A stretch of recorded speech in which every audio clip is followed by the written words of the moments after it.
Magandang gabi sa ating lahat. Magandang gabi sa ating lahat. Ako nandito tayo sa video natin. At tutusin, guys, yung drug killing, huwag nyo naman isisi lagi kay Duterte. Hindi naman si Duterte lagi ang gumagawa. Wala nga yatang ginawa si Duterte, wala kang pinatay. Siguro, namamatay yung mga drug addict, yung mga kapatid natin, yung mga natin, ang inisip natin si Duterte. Hindi porket si Duterte ang nagbitaw ng salitang yun, Duterte lagi. Ganito guys, papaliwanag ko sa inyo kung bakit nangyayari ang mga drug killing syndicate at drug killing. Ito guys, papaliwanag ko kung bakit sila namamatay, pinapatay. Kasi membro, yung mga iba kasi siguro namamatay sila dahil pinapatay sila kasi gumagamit sila ng bawal na gamot na hindi pwede. Pinagbawal na nga, ginagamit pa. Anong nangyari? Pinatay sila, nasisi sila. Ang pinatay sila, ang nasisi, Duterte. Mali yun. Nakita niyo ba si Duterte? May hawak ng baril, may hawak na armas. Lumabas sa trabaho niya bilang presidente, pumatay. Hindi. Di ba wala? Wala kayo ebidensya. Yung mga anak niya naman, pinsan, kapatid, basta kahit sino, panoorin nyo, Luzon, Visayas, Mindanao, lahat ng Maynila, panoorin yung video na to. Sana makarating to, ipopromote natin to. Huwag puro kay Duterte ang bintang nyo. Kasi kung dito si Duterte ang binibintangan nyo, wala kayo ebidensya. Si Duterte, wala namang ginawa kundi tumakbo noon. Ang ginawa niya lang, binigyan niya ng halaga, value ang mga ginagawa niya. Pinapaganda niya ang Pilipinas, magiging mabuti ang Pilipinas, kundi pagandahin, palaguin. Ganon yun si Duterte. Mahal niya ang Pilipinas. Pagdating sa drug killing syndicate din naman, di na problema ni Duterte yan. At kayo din naman nawala ng pamilya o nagdadrag di porkit, nagdadrag yung nyo, Duterte. Tanungin nyo rin sarili nyo kung ano mga ginagawa ng asawa nyo, anak nyo, kung bakit sila pinatay. Siguro pinatay sila kasi maraming nalalaman. Siguro membro sila sa mga sindikato na gusto na mag-resign, na gusto na magbago, maghanap buhay na. Di maliban sa illegal na droga, illegal na gamot, bawal. Ganon yun. Kasi sino pa naman na pinuno ng sindikato na basta-basta ka na lang papayagan na umalis? Kaya pinayagan ka ng umalis. Hindi ka kasi sigurado na may liligtas ka ng pinagtrabahoan mo, yung pinagmembro ka ng sindikato. Kasi pwede kang magsalita, pwede mong ituro sila pag nagbago ang isip mo. Yung mga sindikato, syempre, papatayin ka nila kasi marami kang nalalaman. Ito din ng mga ganun yun, papatayin ka nila kasi yung nagbibinta rin naman ng bawal na gamot, tapos yung bibili, kung magkasawaan ng mukha niya, nagkakilala na, marami ka na rin nalalaman, kilala mo na kung sino naghahatid, nangyayari dyan, papatayin din nila yun. Kasi baka magsumbong magsumbong, di ba? Ganun yun. Huwag naman si Duterte, kaawa-awa na nga si Duterte pang sinisisi niyo. Wala kayo ebidensya. Tsaka nyo nang isisi kay Duterte kung nakita nyo si Duterte pumatay. Sa oras ng eleksyon, tingnan nyo naman ang maigi, si Duterte, inaresto. Hindi pa ka nakakaupo si Duterte. Bakit? Iyan ay eleksyon na yan. Ibig sabihin yan, laban-laban sila. Si Duterte, lumaban ng pareha. Si Marcos din naman. Bakit naman kasi si Duterte pinayagan nyo pumunta sa ibang bansa, isunurinder? Ang mangyayari kasi dyan, ginawa nyo yun. Pag nanalo ang Duterte, malilintikan na kayo kabilang partido.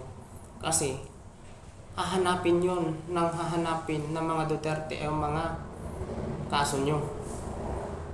Kasi mga ginawa nyo, nung kay Duterte, tatakbo pa lang.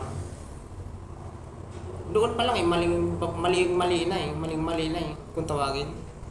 Maling-mali na talaga yun, Luzon, Visayas, Mindanao. Nakita nyo naman na kung anong ginawa nila. Walang kalaban-laban yung tao. Parang, ang ginawa doon, ang kasong yun, judge physical harassment, aris.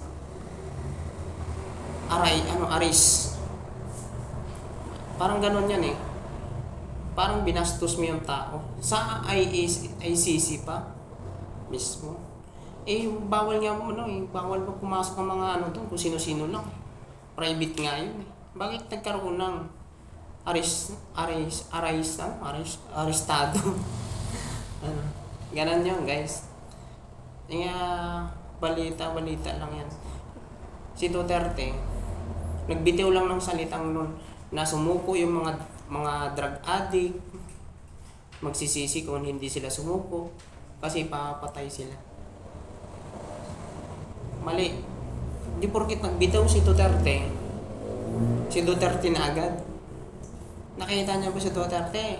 Lumabas sa pwesto niya, pumatay? Hindi. Eh, ibang ang pumatay. Ba't si Duterte? Eh, bakit nag-aabala pa si Duterte pumatay dyan? Eh, bising-busy na nga yun. Buong Pilipinas ang pinapatakbo nun. Buong Pilipinas. Siya naging ama ng sa mundo. Puro Duterte.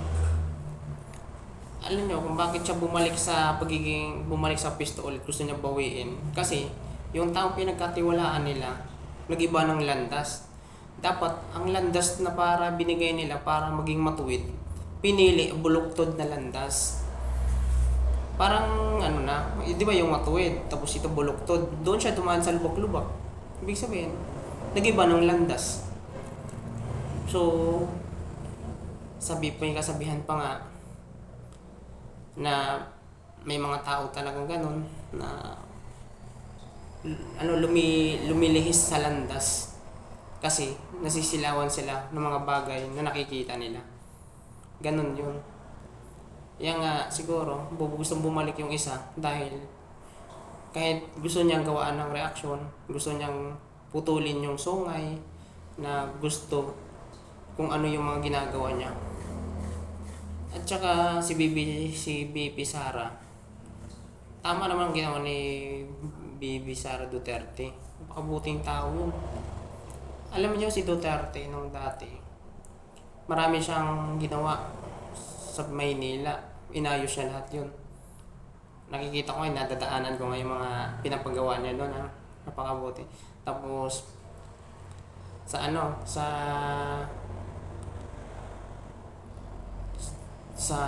tawag nun, yung salary induction sa company na mga katrabaho, si Duterte lang nakagawa nun, pataasin ng mga sahod. So Duterte lang ang nag-approve nun. Kasi ganun kabait si Duterte. Ganun kabait. Tingnan mo yung China Sea, Philippines, China Sea. Partido talaga ng ating bansa yon, nakikita ko naman. Si Duterte kasi, hindi na nakipagtalastasan kung tawagin. Hindi na nakipaglaban na pinag-aawayan yung parte ng Pilipinas, Yaman. Siguro, may mga pinag-usapan sila na hindi natin alam na binago ni Bongbong Marcos yun, pinakialaman. Hindi naman sa ganon yata na ibinigay ni Duterte yung Philippines Sea. Ang nangyari lang siguro, may pinag-usapan na pwede mangisda doon, pero yung pinag-uusapan nila sa ibang bansa, sa kanila ng Duterte yun. Hawak ng gobyerno na yun. Kayo naman guys, so isip-isip din kayo na kung buboto rin naman kayo sa mga tao, ay mamimili kayo. Kasi may mamimili kayo kung sino iboboto nyo. Advice ko lang sa inyo, kung magpapatuloy pa rin to, ay wala tayong magagawa. Sabi pa nga ni Bongbong Marcos, ang bigas pababain niya ng 20. Yun ang isang salita na hindi niya nagawa. Maraming galit sa kanya. Dapat ginawa niya yun. Ako tutusin lang. Ako walang karanasan sa business. mga business na yan. Natutusin lang, una pa lang speak ko na yun eh. Madaling sabihin pag nangampanya ka. Madaling sabihin pero mahirap gawin. Yun ang katotohanan. Sinabi lang ni Bongbong Marcos para kunin ang atensyon lahat ng mga tao. Kasi nung unang panahon, ganun yun, tagba 20 lang, 10, mayroon na tayong bigas, no? Yun ang sabi ko ng lolo ko. Anong nangyari kasi, pag nagbitaw siya isang taong sa kampanya, hindi niya magagawa basta-basta yun. Isipin niyo naman, kung sino yung may mga business ng bigas dyan, tanungin niyo sarili niyo. Saan mapupunta ang puhunan niyo kung 20 ang magkano ang puhunan niyo dyan kung 20? 5 piso? 10 piso? Di ganun di basta-basta ganun lang ang mga business. Kasi mahirap aprubahan yan. Ginawa yata ni Marcos yan. Pero yung malalaking tao, yung hindi na magano kay Marcos, pwede magkaka-issue sila ng mga business na yun. Kasi kumukuha tayo ng supply sa ibang bansa. Ganon yun. Tapos may Pilipinas tayo. Hindi tayo basta ako rin naman ang business CEO. Bakit ko na ako aprubahan yan? Malulugi ako dyan. Kasi mas malakas ang kita ko sa presyong yan. Tapos ibabalik lang mga Bakit? Ibabalik ni Bongbong Marcos yun. Nakaraan yun eh. Yung una hindi pa uso ang mga hindi pa uso ang mga tao. Ganun yun. Tayo ngayon uso ang mga tao. Matagal na yun guys. Topic advice lang ito. Tapos huwag tayo umasa masyado sa mga kampanya ng isang tao. Doon na lang tayo sa mga tao hindi nangangako. Kasi sila pag hindi sila nangako, ibig sabihin may isang salita sila. Kasi yung mga hindi nila pinangako sa sarili nila, gagawin nila yun. Kasi mahihiya naman sila yun eh. Nakaupo sila, walang ginagawa. Ganun lang yun. So guys, panoorin natin ang video to. Sana Luzon, Visayas, Mindanao magiging advice topic sa atin to. Hindi pa na pangunahan natin ang sarili ng bansa, kundi ina-advise ko lang kayo para at least naman malaman nyo ang totoo.